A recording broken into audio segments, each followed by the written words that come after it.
কাছে এটা বিক্রি করছে, সরকারি জায়গা বিক্রি করছে, সরকারি জায়গা বিক্রি করছিল। ওর পাশে একটা সাইনবোর্ড আছে না এখনো, ওটাও কিন্তু সরকারি জায়গা।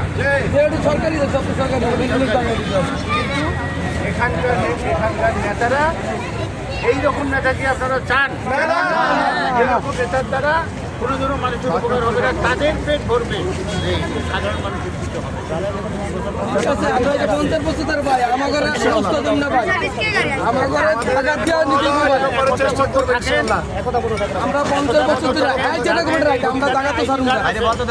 তারা যাতে পুনর্বাসনের ফ্ল্যাট পান সে ব্যবস্থা আমরা চেষ্টা করি। বুঝতে পারছেন? এই নেতাদের কথায়, এই চাঁদাবাজ নেতাদের কথায় কোনো উস্কানিতে কান দেবে না।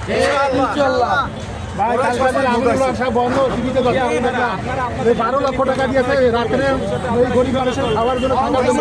সেই টাকাটা কার কাছে দিয়েছে? এই টাকাটা পাইছেন? এই 12 লক্ষ টাকা কার কাছে দিয়েছে? কোন নেতার কাছে দিয়েছে? ওই টাকাটা কোথায়?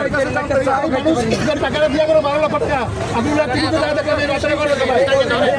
সমাজের 12 লক্ষ টাকা দিয়েছে। এই 12 লক্ষ টাকা কোন নেতার কাছে দিয়েছে?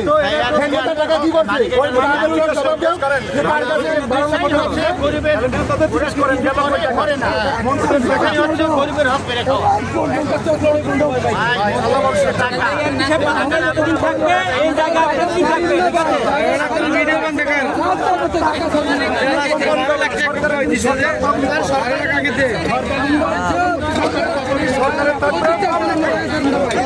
মাননীয় এমপি একজনের বিরুদ্ধে অভিযোগ করছে তারা নাজমুল নামে, যাকে গতকাল পুলিশ সাপোর্টে নেওয়া হয়েছে। তারা যেমনটি বলছে যে এই নাজমুলের নামে আওয়ামী লীগ আমল থেকেই অপকর্মের ইয়ে রয়েছে, এবং এরা বারবার তারা যেমনটি বলছে বিএনপি জামাত সহ বিভিন্ন দলের নেতাকর্মীদের অবগত করেছেন।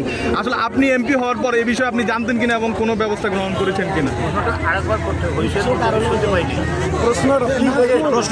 প্রশ্ন হচ্ছে গতকাল যে এই নাজমুলকে সন্দেহজনকভাবে আটক করে পুলিশ সাপোর্টে দেওয়া হয়েছে, সেই নাজমুলের বিরুদ্ধে এর আগেও আগুন লাগানোর, এখানে এই বস্তিতে আগুন লাগানোর অভিযোগ রয়েছে, সেটা এই বস্তিবাসী করছে। এবং তারা যেমনটি বলছে তারা বিএনপি সহ বিভিন্ন রাজনৈতিক দলের এবং আওয়ামী লীগ সহ জামাত সহ বিভিন্ন রাজনৈতিক দলকে অবগত করেছে।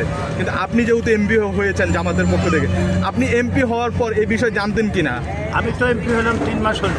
আচ্ছা, আমি এই সময়ের মধ্যে তো এই প্রথম ঘটনা ঘটলো, এই প্রথম এই বিষয়টা জানলাম। এই পূর্বের বিষয় সম্পর্কে আমার জানা নাই। বাট যদি সে এই ধরনের অপরাধী হয়ে থাকে, যে বারবার এই ধরনের কাজ করে, আমি আশা করি আইন শৃঙ্খলা বাহিনী উপযুক্ত ব্যবস্থা। এবং তারা দাবি জানাচ্ছি, তারা যেমনটি বলছে এই নাজমুল শুধু এটার সাথে জড়িত না, এই এলাকার কিশোর